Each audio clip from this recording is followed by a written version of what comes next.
Hello, you beautiful degenerates.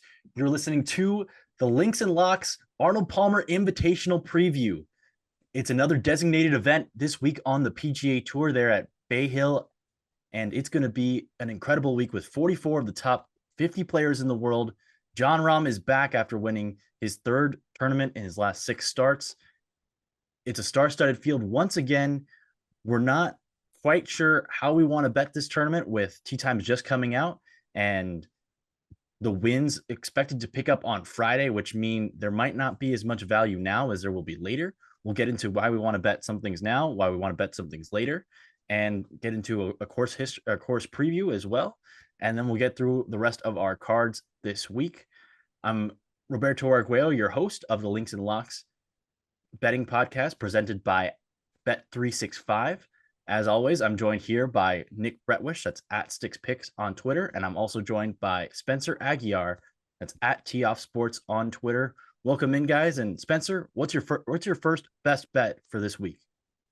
I feel like saying best bet for any of these tournaments just becomes a struggle to try to figure out how many wagers we can find here. But I'm going to go back to the head-to-head market, 8-0 on the year from a pre-tournament perspective there. So we're going to try to keep that going. I'm going to say Adam Scott minus 110 over Wyndham Clark. All right. Adam Scott over Wyndham Clark. How about you, Nick? I'm going to echo Spencer's lack of enthusiasm for betting right now, but number grab for me, I had Viktor Hovland at 24-1, and there's plenty of 30-31s out there. So I'm going to go Viktor Hovland to win 31-1 and buy into that narrative that you had to have a top 5 finish in this event the prior year to win it the next year. He nearly won it last year. I believe he had that 54-hole lead, and we know he's elite with the irons, which travels everywhere. I'm going to go with Hideki Matsuyama. I got it at 42nd or better on Bet365 at minus 120, but it's now at 39 or better, and I still love Hideki. I'm all over him this week, so I'm going to back the former Masters champion. Spencer, why do you like Adam Scott over Wyndham Clark this week? So I want to preface this by saying there's a lot to be encouraged about when you look at Wyndham Clark's recent form. He's gained massively in 6 of the last 7 starts with his irons, something that we hadn't seen from him throughout his career. And the results have followed with 8 consecutive made cuts, each landing inside the top 50. All of that should be viewed as a tremendous positive for him in 2023. But I want to add that most of those results have come on the West Coast and featured POA greens.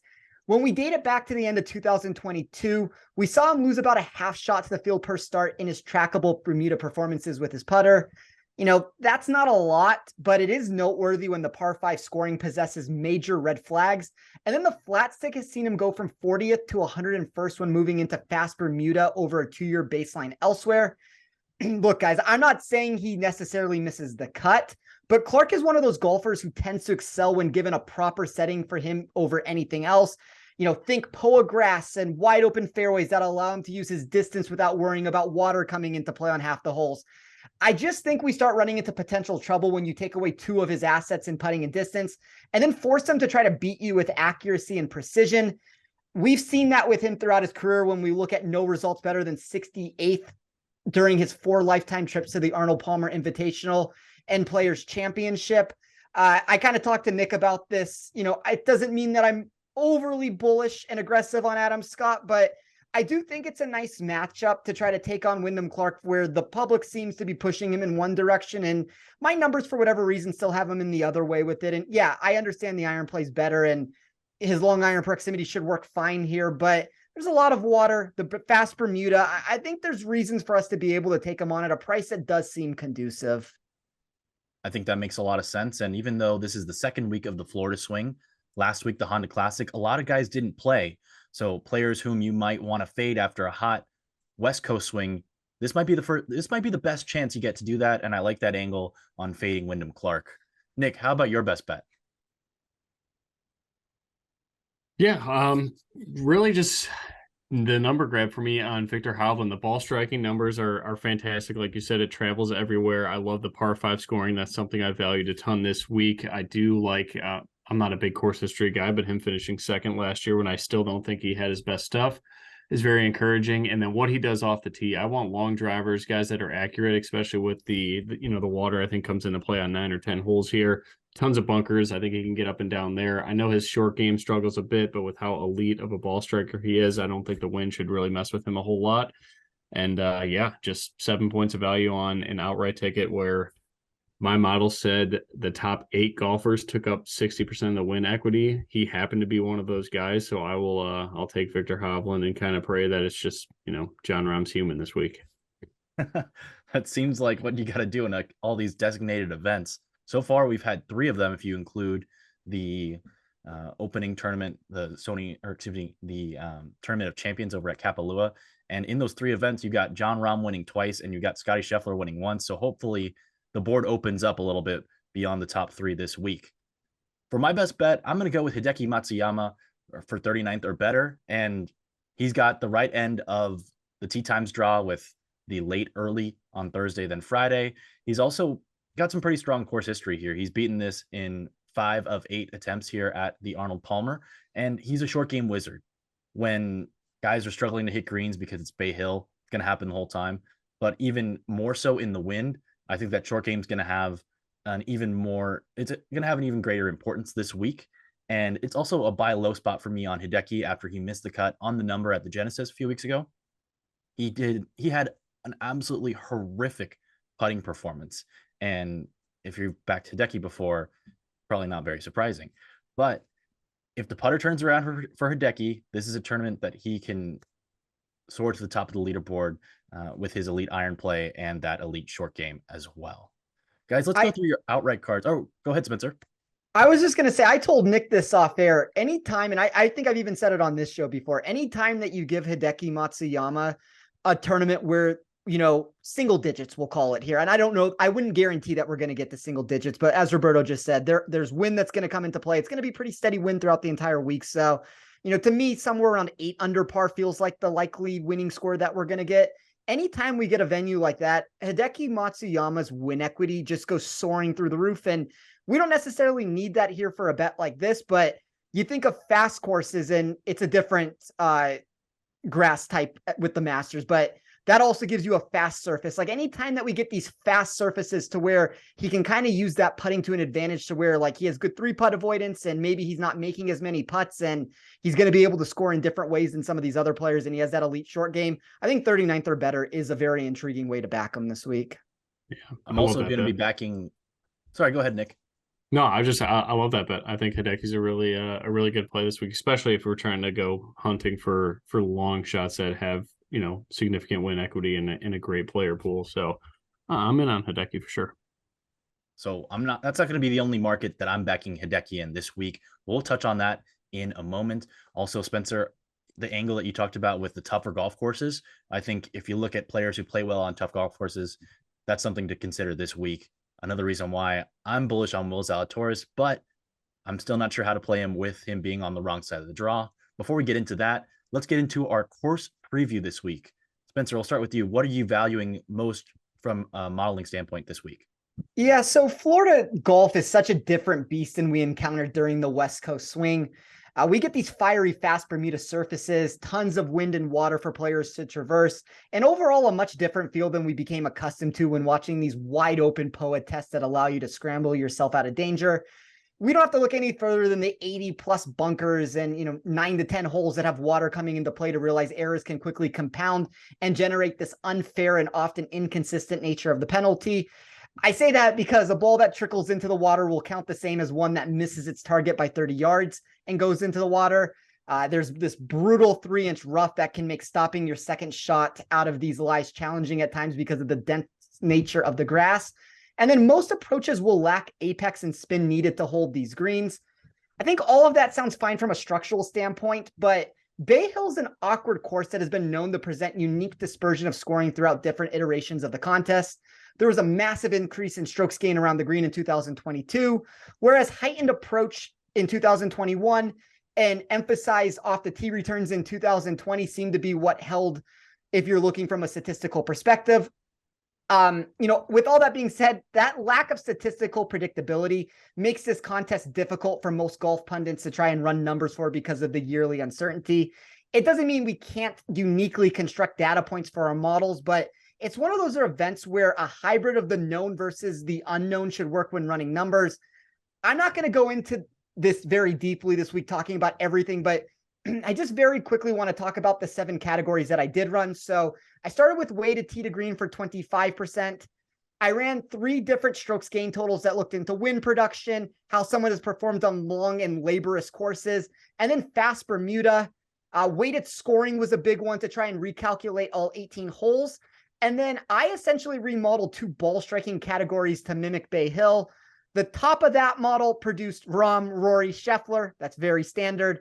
Xander in the 4th spot, Sungjae in the 5 spot. And then you got a really close range with Will Zalatoris, Patrick Cantlay, Tony Finau to round out those next few names. But I think that's what you would expect when you talk about running a model, at least if you're running it from a correct perspective. But, you know, you talked about this a second ago, Roberto. It's a really difficult tournament to bet from an outright perspective.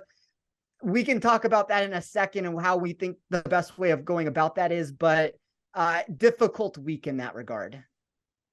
Nick, anything else that you're considering this week that Spencer didn't touch on?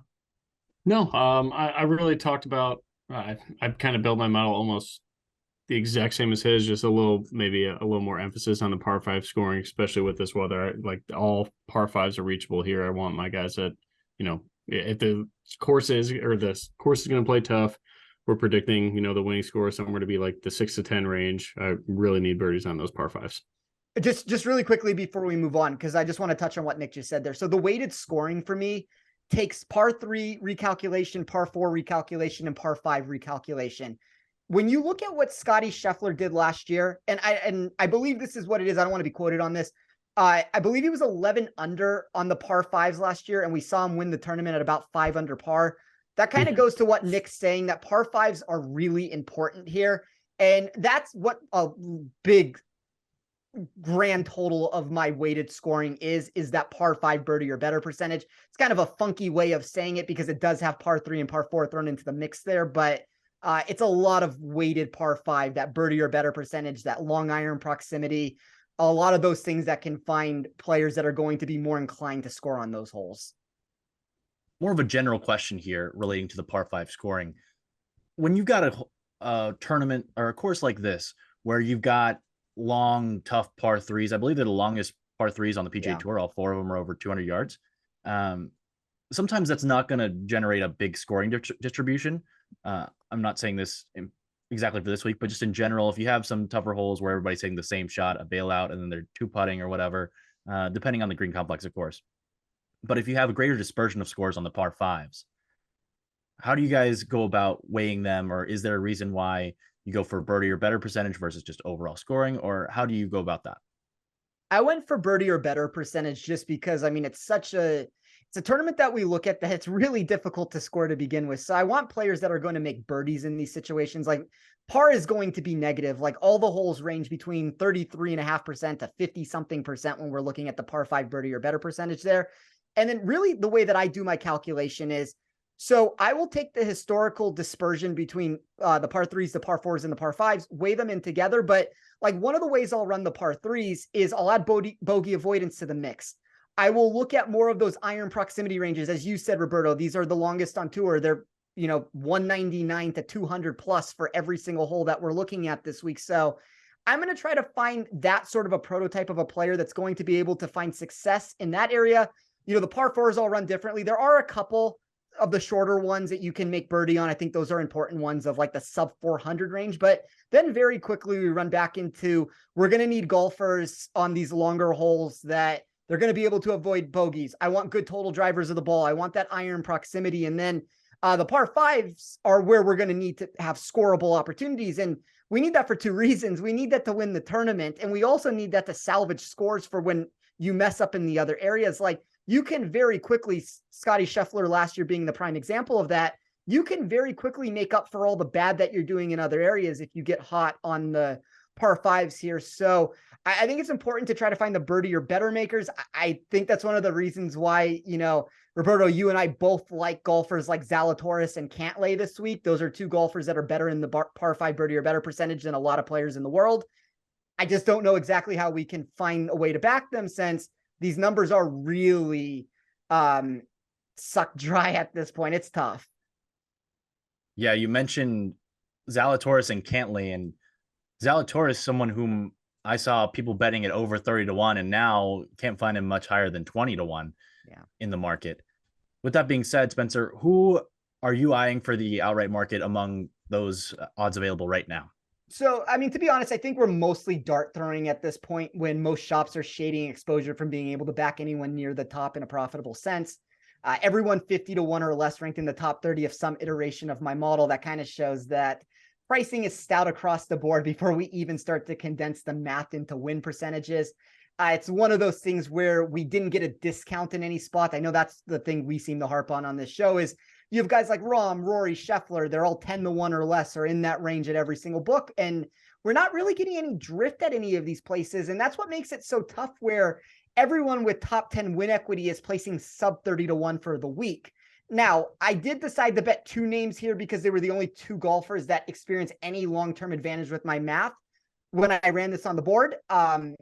I mean, to go back to this point, I think Zalatoris or Cantlay would have been the two. If I could have found them at anything 20-5-1 or higher, I would have placed those wagers. I unfortunately missed the window there of going about that. But, I think if we're trying to just name names here that I think could be doable or bettable at some point during the event, I think we're looking at like the Rorys, the Zalatorises, Cantlay, Xander, Finau, any one of those numbers, if they can drift far enough on Thursday night or Friday night, there might be an opportunity there. But I started with Sungjae Im at 41-1. Unfortunately, that number has dropped into the 30s, before we could record this show. But my numbers always value Sungjae higher than consensus. I had proper at 28-1. So he was really my big difference there when looking at that. The course history is stout. The Florida background of production is top notch. And he graded fourth in my model when running this from a weighted tee to green perspective. That was 5 slots higher than his baseline total. And then you could argue that this is probably better for other markets, like a placement wager, maybe a top 40, a top 20, something like that. I'm kind of getting sick of betting these 101 or greater shots in these designated events and not winning. Golf's in a really weird spot right now since 15 plus tournaments are producing major quality fields and kind of changing the game for guys like Aaron Wise. But I'm going to trust my early 2023 model that believed he was the top 10 player this season if he reached his potential. I got him at 125-1. That number has unfortunately gone the other direction also, but it's one of those things where I had proper at 60-1. So anything that you can find out there is still going to be profitable from a long-term sense if you were to believe my math here, but it's kind of what I just stated a second ago. Probably smarter to try to bet this, 51st or better on Bet365, a top 40 in the plus whatever range, a top 20 in the plus 300 range. Like there's a lot of ways to go about it to where you can still get an edge. I'm just going to trust the math at the end of the day and still bet Wise to win this tournament because I seem to believe he's better than consensus is at this point. I like you're sticking to your guns, even though last week Sungjae Im, odds-on favorite to win the tournament at sub 10-1. Now you've got him at much longer odds and a great field, but he's played well at this course before. So we'll see how he does this week. We know that he's a fairway finder, and that's going to be key this week with the length or with the challenges off the tee. Nick, what's your outright card look like this week? And if you're going to try to live bet anyone, what's your strategy going to be? Victor Hovland is really the only play I've punched right now. Spencer's got me on the fence with Aaron Wise. I feel like he talks me into Aaron Wise some way or another every single week. I love Hideki. I can really only, I guess the best number in the market right now is 55-1. I'm not sure I'm going to do that, but a guy I really like a ton, mainly Spencer's weighted tee to green, but the par 5 scoring that numbers and anticipated numbers that I push through. I want Patrick Cantlay, but I need, higher than 25-1. So maybe he gets out of the gate slow. I believe he's on the, I don't even know if the right side of the draw is a thing. If the winds get that bad, I think they'll stop play. So I'm not too concerned about that. But I think Cantlay, if I could get 25-1 or higher, I'd love a 30-1. I think I'd jump on that right away. And then Tony Finau, same thing. If I can get 30-1 on Finau, I think I'd go for him right now. I like him a bunch this week. I was close to Keith Mitchell at 55-1, but I just can't do it in this field. When Hideki Matsuyama's 55-1 too, it just seems like Keith Mitchell's not the same guy that Hideki is. I know Hideki's form's not fantastic right now, but Finau and Patrick Cantlay are the guys I'm most interested in getting slow off the gate and seeing if the numbers change. Just really quickly to add to that, to what Nick was just talking about there. So Cantlay is third in my model for weighted tee to green. That's a pretty big improvement over his baseline of what I have. And then he's number 1 in par 5 birdie or better percentage. So, the course history and the lack of that is something that we can talk about, but he is a pristine golfer that should find a way to like this course. Like, his skill set sets up really nicely here. I don't love where the number has moved to. Like, it's kind of what you were saying, Roberto.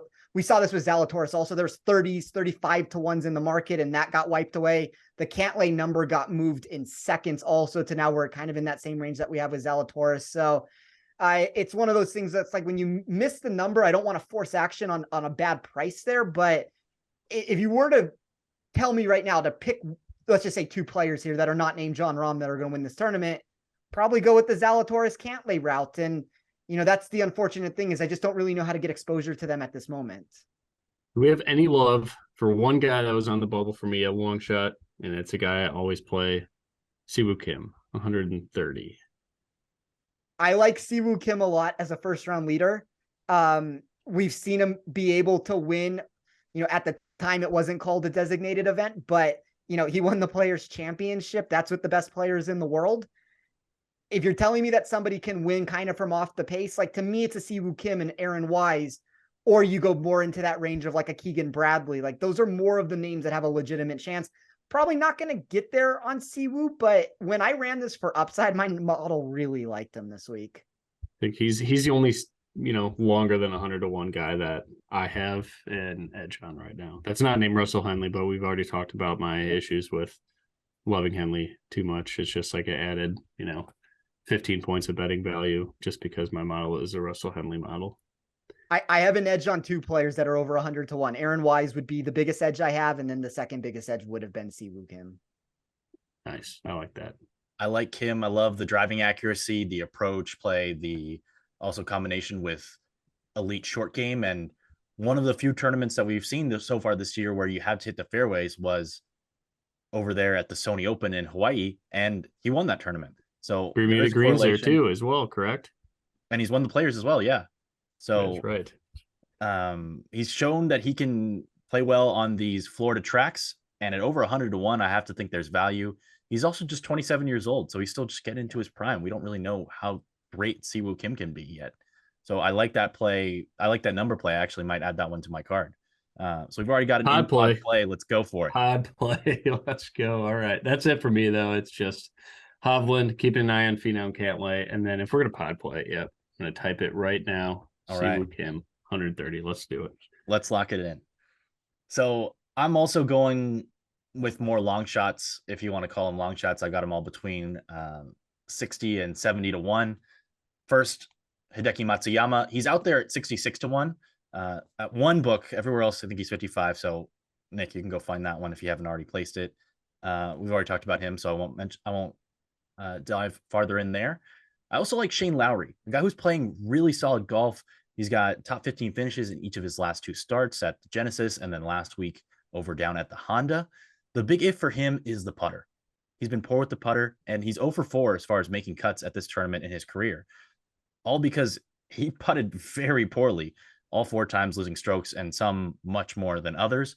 But we know he's got a great approach play, especially over 200 yards. He's also really solid around the green with his short irons. And then he's solid enough off the tee that he can compete with these guys. We've already seen him win an Open Championship in recent years as well. I think he's got enough form that he can overcome the poor course history. And at 65 to 1, I think it's worth a dart throw. Additionally, I'm going with Ricky Fowler, 70 to 1 at 1 or 2 books. Most of the market has him down at 55 to 1, even though he opened up closer to 80 in most places. He's got a really high floor. He's solid all around. And Spencer, you mentioned how year to year it depends on some of the weather conditions and how the course is playing as far as what metrics matter the most. But Ricky Fowler's solid on everything. He's on the right side of the draw as well. And he's got really nice course history where he's played consistently at a high level at this course, where he's made 10 of 11 cuts, top 40 or better in 7 of 11 tries. I've also got him in the placement market, so we'll get to that in a few moments. But I like Ricky Fowler in all markets this week, and he's just been on fire where he's gained strokes in all 7 tracked events this year on the PGA Tour on approach. So his form is awesome. If there's a chance for Ricky Fowler to win, I think it's going to happen in Florida. And I'll strike now while the iron is hot and before that number maybe even continues to dive farther down after another solid showing. I'll say this, Roberto. I don't know where I stand on Ricky Fowler, but the sharp money that is entering the market seems to be fully on board with what you just said there. I have seen him become a massive favorite throughout the space against anybody who's kind of priced around him in a head-to-head matchup there. That's noteworthy enough to at least look into. And I agree. Like, if he's going to win again, Florida feels like a really nice spot for him because of all those ball striking intangibles that he can bring to the table. I think it's enough. There's enough water and sand to somewhat stymie and frustrate some of the better players on tour, bring a little bit more variance into play, especially if there's a significant win this week. And like we said, he's on the right side of the draw. So already step 1 in place for him potentially. Guys, let's look at matchups this week. Spencer, do you have any other plays that you have found with value in addition to your best bet? And in addition to that, we'll just go with that for now. Second question later.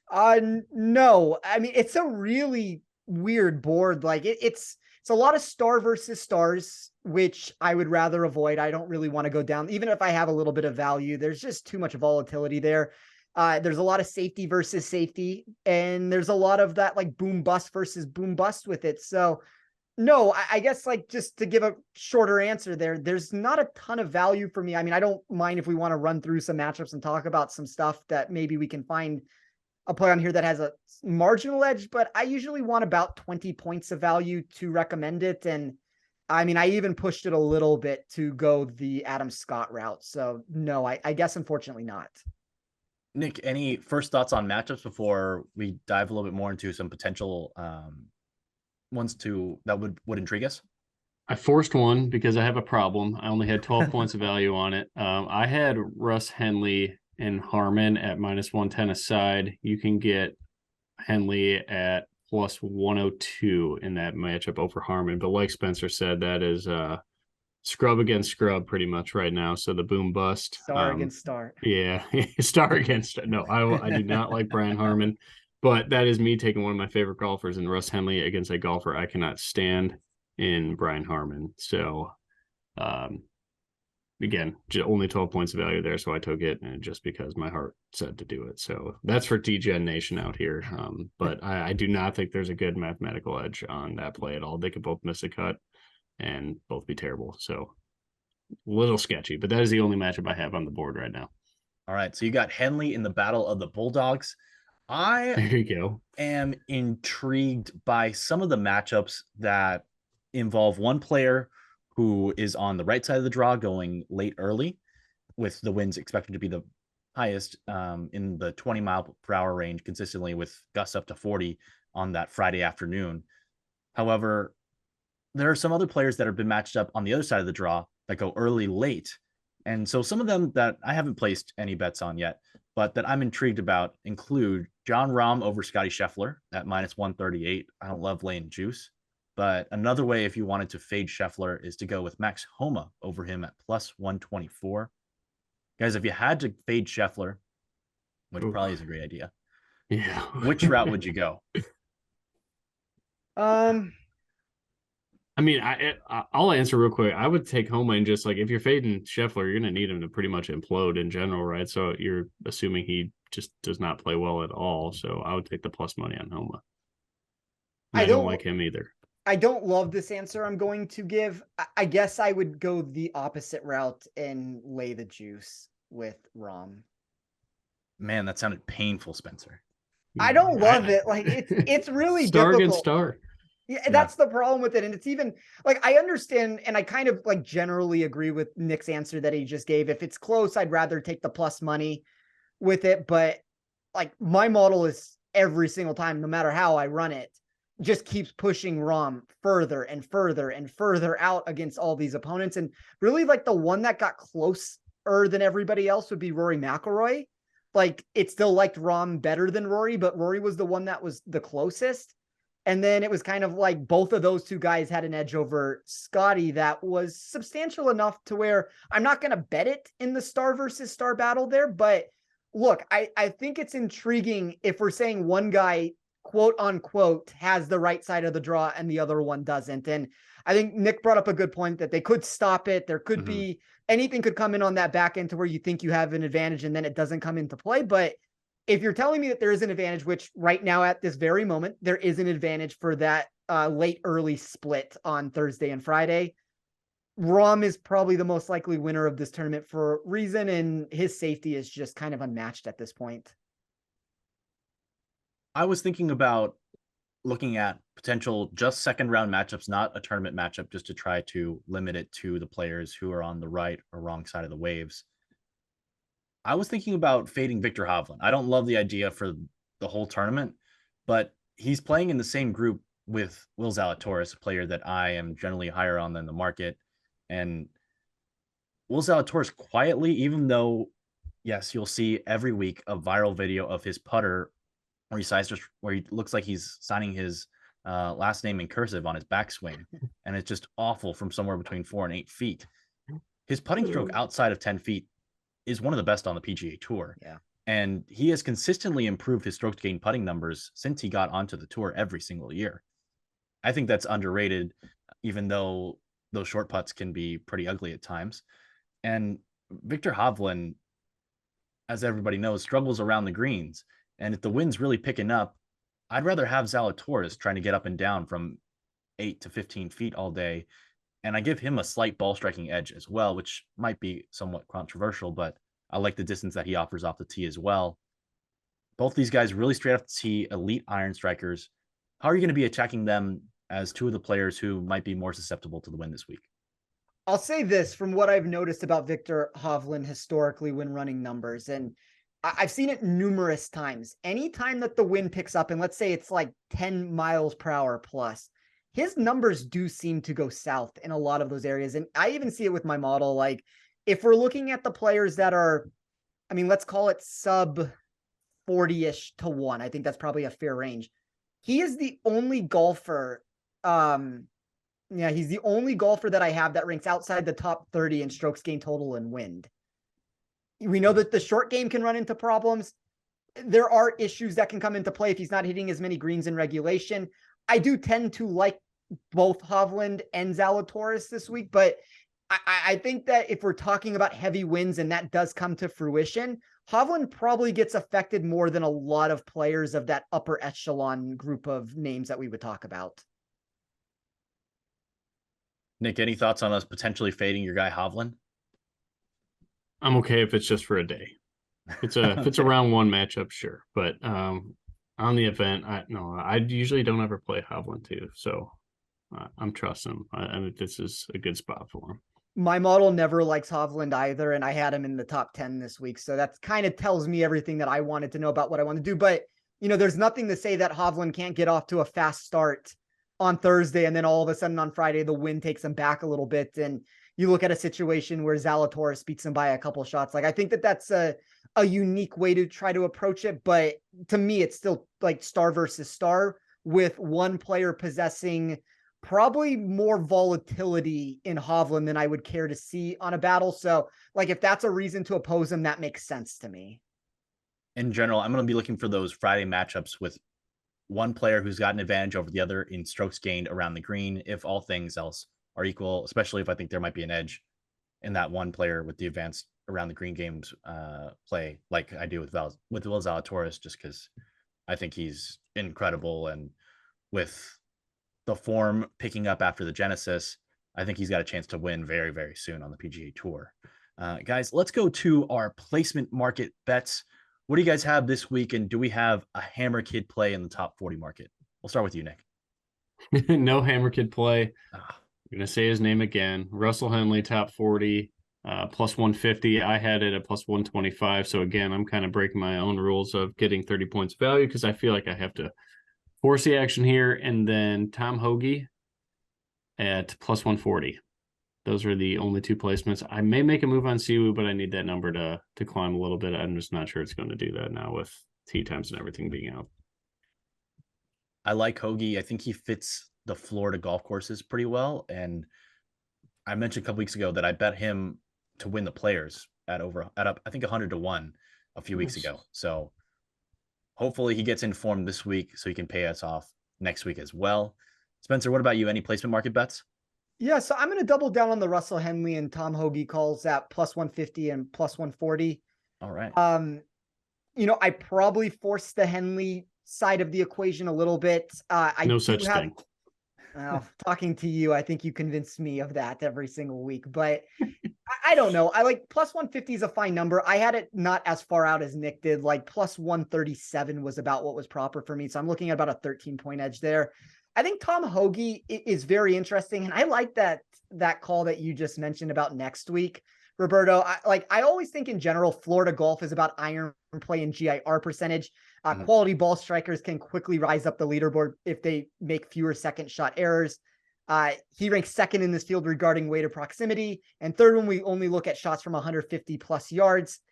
I took Aaron Wise at plus 125 to come top 40. That just goes back to me thinking that he is better than, at least my model believes he's better than general consensus thinks there.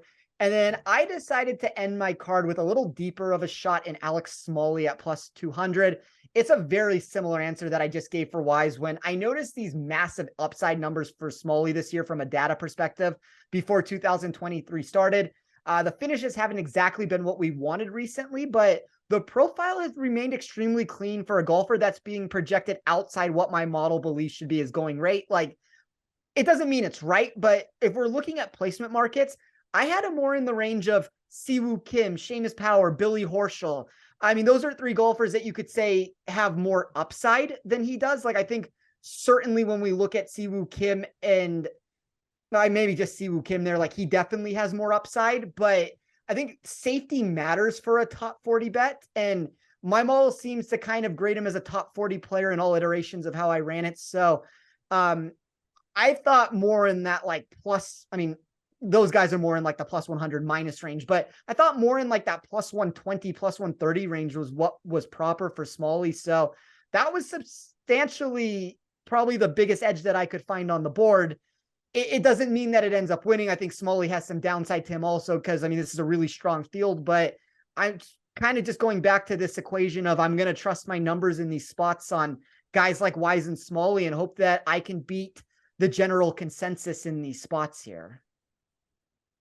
I like the Smalley play. I actually might join you guys, or I might join you, Spencer. He's only got one appearance here at the API, and he finished T38 last year.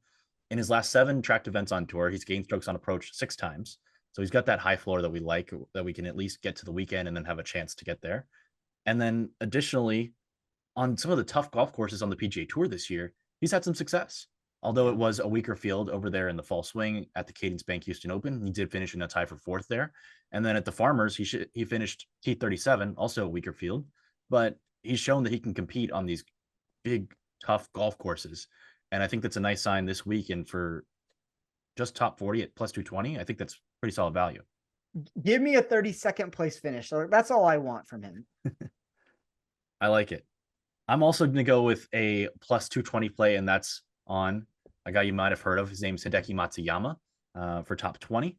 So I'm going there. It's one of my smaller plays of the week, but I'm going heavy in the player market bets this week on Bet365. And just a reminder that the Links and Locks podcast is proudly presented by Bet365, the world's favorite sportsbook brand. Sign up with promo code ACTION to get Bet365's exclusive sign-up offer in New Jersey and Colorado. Bet $1 on any game, get $200 free. So I'm going to go into the placement market bets that I have, because I've got 4. I've alluded to a couple of them. I've got Hideki Matsuyama. It opened at 42 or better. I've got it now at 39 or better. And for reasons we've discussed, I think he's got a high floor, and I like that one. And that's part of my escalator on him. I've also got Ricky Fowler, 37 or better. We mentioned why I like Ricky Fowler as well, so we'll keep it moving. I'm also going with Tom Kim, 38th or better. So really tight proximity on all these guys. And if you don't have access to Bet365, if you want to do a top 40 or a top 30 bet, I think those markets all have value as well. But of course, be sure to shop around. Tom Kim is someone that I'm buying low on this week. His last two starts came at the WM and the Genesis, both designated events, bigger golf courses. And this week at Bay Hill, the last 5 tournaments here for the API have valued driving accuracy slightly more than driving distance. And the opposite was the case at WM and Genesis, where driving distance was slightly more valuable. Of course, both are valuable, but it's a little bit more of in his advantage because he's a very short knocker, but a very accurate driver off the tee. He's also got the right wave with going late early.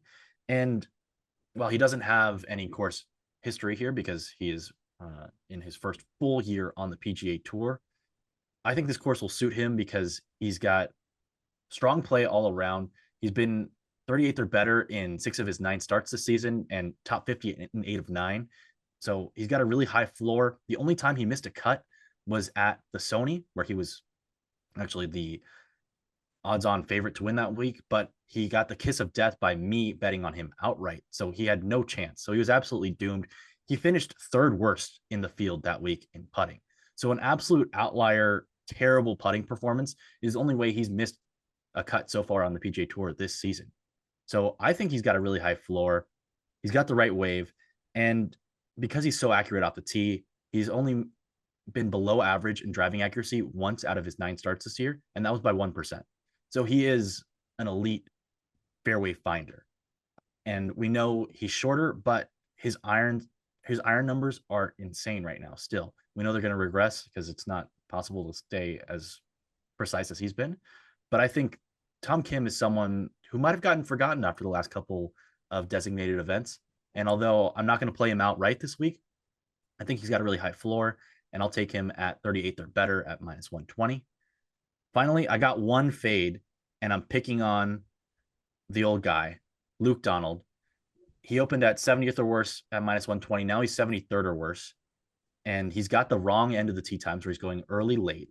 He's got miscuts in 3 of 4 starts here. And for someone who's played on the PGA Tour as long as he has, I think it says something that he's avoided this tournament for the most part. But we know he is the European Ryder Cup captain this year. And he wants to see the best players play. And he wants to be there. So this week he's on a sponsor's exemption, so he wouldn't have otherwise qualified if it wasn't for the sponsors for this tournament. But he's out there trying to get a look at a bunch of the other European players, and with all the live defections, he's got some scouting to do. So he's there. I don't think he's there to win this tournament. And after finishing in a tie for 40th at the Genesis, where he was very impressive a couple weeks ago, I think this is a relatively sell high spot for him. He's just not the 70th or 73rd best player in the field this week. I think he's going to miss the cut. And especially with the wind going against them for a guy who hits it as short as he does, I don't see how Luke Donald makes the cut this week. And I'll take him 73rd or worse, gladly. So there's 120 players in this field. Mm-hmm. I have him 117th in my model. Yeah. So I ran a model today. I'm still working on it. It's very much a work in progress, but it had him dead last among all the players with data, which wasn't enough. But I think it was about 100 players that had data on of the 120, and he was dead last. So I don't know how he's 73rd or worse. I thought this should have been around 85th or 90th, but I love that bet. That was almost the best bet. Yeah, I think that's one of those spots where it's probably name recognition above anything else. And we've at least seen him recently, like he came 40th at the Genesis. That's maybe what some people are holding on to. But yeah, I mean, I would tend to agree that I think he's going to miss the cut. And if we think he's going to miss the cut, then we're already off to a really good start there. Nick, any thoughts on those I just mentioned, or any of your own placement market bets on the finishing position on Bet365? I love that Donald play. I was punching that in as we spoke. Awesome. Another in-pod play. You love to see it. 2 of them. I am also going to add that one. All right, all 3 of us. Okay, cool. No, that's all I got. Awesome. Any other exotic plays or bets that we haven't discussed that you're on before we get into some rapid fire? Not for me. What about you, Nick? Nothing. All right, I want to get into some rapid fire in a moment, but I got one question. There's one player I'm confused about this week whom we surprisingly haven't mentioned, and that is Matt Fitzpatrick.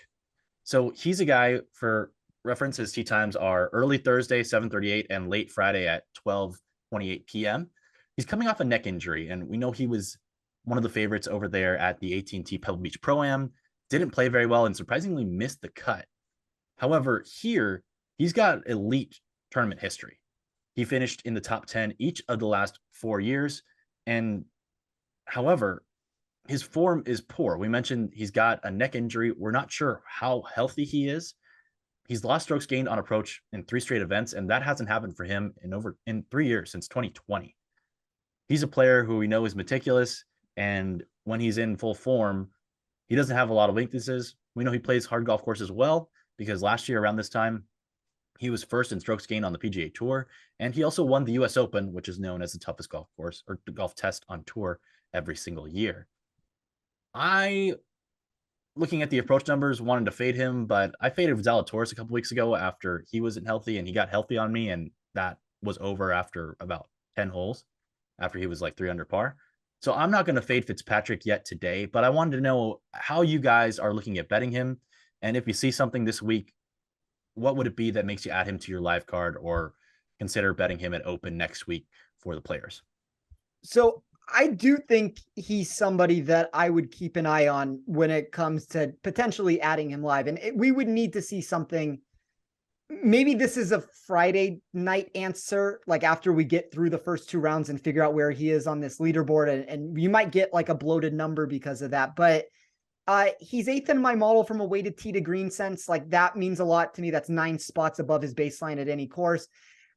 I do think he's a challenging person to try to figure out, though, because of the injury concerns. Like there's obviously a lot of different markets out there to try to give an answer to on that. Now, I think if we're talking safety, which would be like, a head-to-head bet, or, I mean, he's going to be too low for a top 40 for me to want to back him. But anything like that, I would be out on just because I don't know what to expect. But I think if I start shooting things up the board a little bit, whether that be an outright during the event or, if you want to take a flyer shot on him as a top 10, like that would be more of the way that I'm looking to back him. But it's like those low exposure unit bets to where I can take a shot on a golfer that I think has top 15 win equity in this tournament. And maybe try to find a number that way, since he is being overlooked in some regards. But I mean, he's not a player yet that I have any exposure to in that sense. It's just kind of one of those golfers where he increases for win equity when I run it that way, and he decreases for safety when I add in the injury concerns and the current form that you mentioned and the proximity play. Like all that matters and would worry me a little bit on the back end there. As much as I hate the market, I think I'm okay if we can get him. I think I saw 40-1 earlier for a first round leader. I think I'm okay with that. See if he comes out firing. I think the Thursday earlier tee times is the best set of tee times for the whole tournament. Obviously, we don't love it as much I guess pre-cut because the Friday afternoon, but I think Thursday morning is a lot calmer. And if he is healthy, Roberto, I think you made a great point on, obviously the course history is fantastic, probably second to nobody at this event. And with how lethal he is off the tee, and we know the short game is usually the best part of his game, I'm in for that for sure. I think first round leader is another really good market to try to back him in. Yeah, I mean his outright numbers, like mid 30s, and then I saw 42-1, I think, for first round leader, and he's got the calm quote unquote for Thursday morning compared to the afternoon. I'll go with that on Fitzpatrick. I like that angle, and additionally, if we see him gain strokes on approach and ideally do poorly everywhere else, I think that's the recipe for potentially getting a better number for him on Monday at the Players, but also knowing that his neck is healthy enough that he can gain strokes on approach, so the rest of his game will be great. And we know that at TPC Sawgrass, there's nowhere to hide, so you got to be in good form. I think that could be a good way to play this weekend. And if he shows good form on Thursday, might be interesting to back him on Friday, just because he's a player who I think will have success in the wind. And we know international players have played really well at this tournament before the last 2 years. I think 5 in a row won it before. So I like Fitzpatrick, but we'll see how his form looks, especially on approach, where he's lost strokes gained on 3 straight events. Guys, it's that time of the podcast. What are we doing with Jason Day? Nick and I have gone back and forth on this when having conversations. I think we play him. I don't have a reason to want to fade him. So I guess the answer has to be play, right? I guess so. I mean, We know he's all so the way down at 25-1 at some places this week. So he's got great unreal. form. If Unreal. we're not backing Jason Day this week, or I'll ask this question. Do we think Jason Day suits his game suits this course better at Bay Hill or next week at TPC Sawgrass? Well, I mean, he can win both of them. We know that. Like, we've seen that before from him. So I would be inclined to think next week would be the better fit for him. And I only say that because I do have negative trajectory when I run this tournament for upside with him. Like, that's kind of why I'm hesitant to give an answer. I don't know if I truly believe he's going to win this event, but like in the same breath of that comment, I think he's good for a top 20 finish. And maybe that's just what the answer ends up coming here is he's a better top 20 or a top 10 bet than anything else. But if we're looking for actually winning, I would probably say next week. I would second that. I think just his elite accuracy off the tee and the distance off the tee is probably, and lack of iron play being as important. I think Sawgrass is probably the move. I'll make it 3. I think that's also the right way to play him. The number with him being at 25-1 alongside Cantlay and Tony Finau is kind of shocking this week after what we've seen from when we started this show in September all the way to now. That's what I was going to say. If our fall self could hear us now, we'd be super proud. Well, we wanted him to win. How did his number get this low without a win? The fall me was touting Jason Day every single week, and then all of a sudden he became good, and I don't want to back him at these prices anymore. So now I'm like out all of a sudden. But it's just I think we've all said it. I mean, like, we don't even need to make a joke about it. It's like, it's really difficult when he's priced the same as a Finau or a Cantlay or, you know, Zalatoris at some point of this week. Obviously the Zalatoris number has moved a little bit now, but the win equity is just not the same, unfortunately, at least for this event. There's going to be contests where I think he probably exudes some of that upside that we're looking for, and maybe Sawgrass is the answer for that. All right, we've gotten through our propaganda segment of the show with Jason Day. We're not even going to touch Webb Simpson today. Thank you. But let's get into some rapid fire before we head out of here. I'll give you guys 2 names. You give me one word answer on who you'd rather have to win the tournament this week. We'll start with Will Zalatoris we'll start with Colin Morikawa versus Max Homa. I would rather have Morikawa. Nick? Colin. Tony Finau or Patrick Cantlay? See, I think these 2 guys are very close. I'm going to say Cantlay also. Justin Thomas or Xander Schauffele? I think we've proven on every single show of me wanting to back Xander that I'm a Xander guy, so I'll say Xander. I'm going to go JT here. I think the weather and the sloppiness helps him out a lot here. Cameron Young, the Demon Deacon, or Matt Fitzpatrick, the brother of a Demon Deacon? I like Fitzpatrick in this spot. Like, this is one of those situations where Fitzpatrick, by the way, I'm terrible at one-word answers if we haven't figured this out right now, but yeah. Fitzpatrick has upside in my model with the way I ran it. Cameron Young moves the other way with it, but I mean, they're 2 players that are like top 12 win equity guys for me. Fitz. Look how much better you are than I am. Just simple. Yeah, I play the game by the rules, but you know, it is what it is. Jordan Spieth or Sungjae Im? Sungjae. I've got a feeling that Jordan Spieth is going to pop up one of these weeks with nobody suspecting it. Things get weird in Florida. Jordan Spieth is going to have his moment. I'm not sure when. I don't disagree with that. I just love Sungjae this week. Could be now. I mean, he's someone that is going to scramble very well. I mean, he's not going to hit many fairways, and I think that hurts him at Sawgrass. But here with the weather and his ability to scramble, I think he'll be good.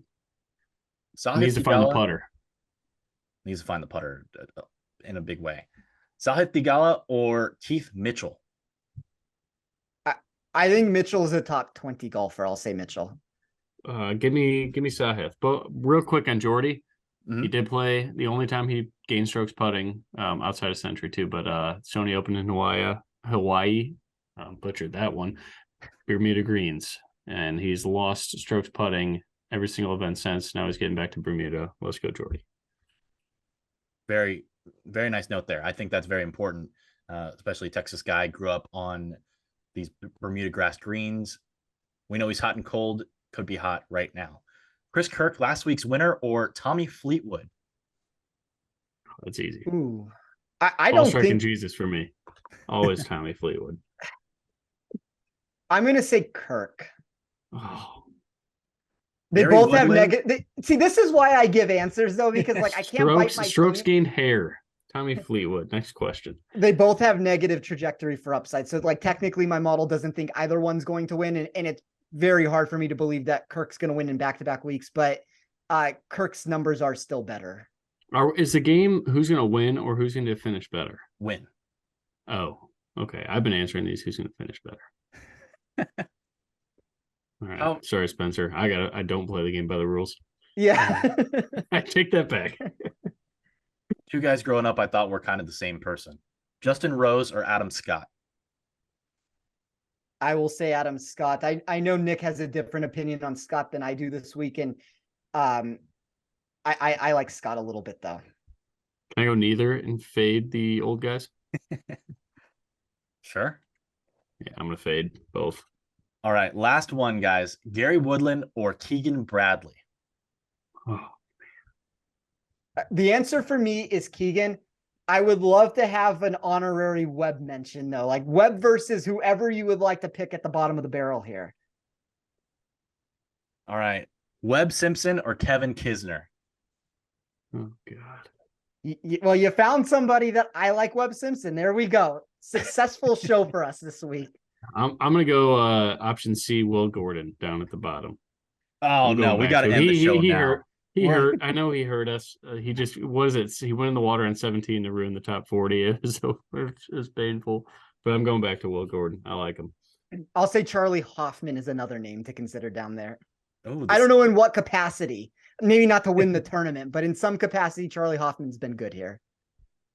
We know Charlie Hoffman has popped up as a horse for a course. Of course, he's going to have the first round lead at the Masters again in a month, just like he does every week or every year.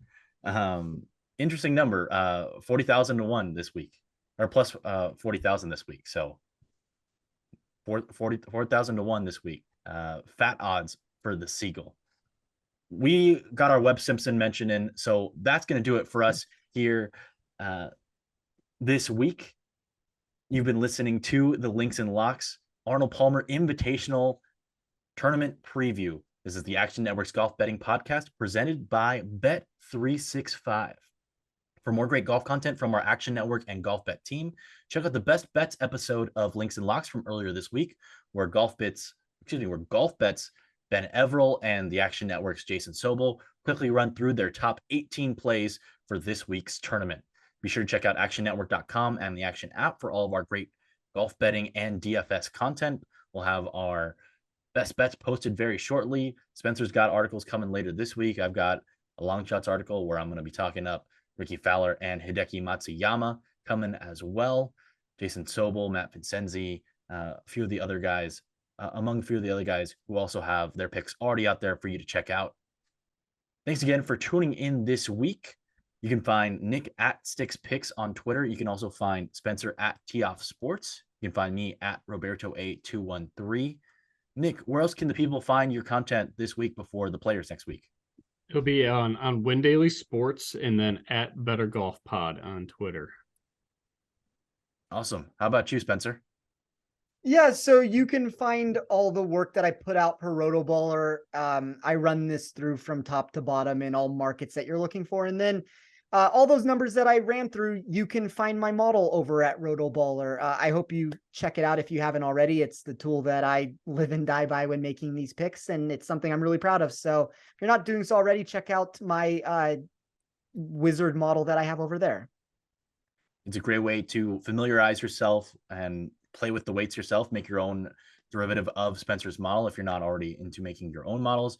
And that gives you a leg up when you can find some of these guys that this week have gone down to 20 to 1 when they open at 35 to 1 on Mondays, and you know what you're looking for. So always good to have your own projections and it's a valuable resource that you can check out there at Rotoballer. So with that, we'll say thanks to everyone for tuning in and listening and making it all the way through our podcast today. Also like to thank everyone who makes this podcast possible, especially our producers, Noah, Sophia, and Matt. And with that, we'll say thanks for tuning in, and here's to hoping you hit the green this week.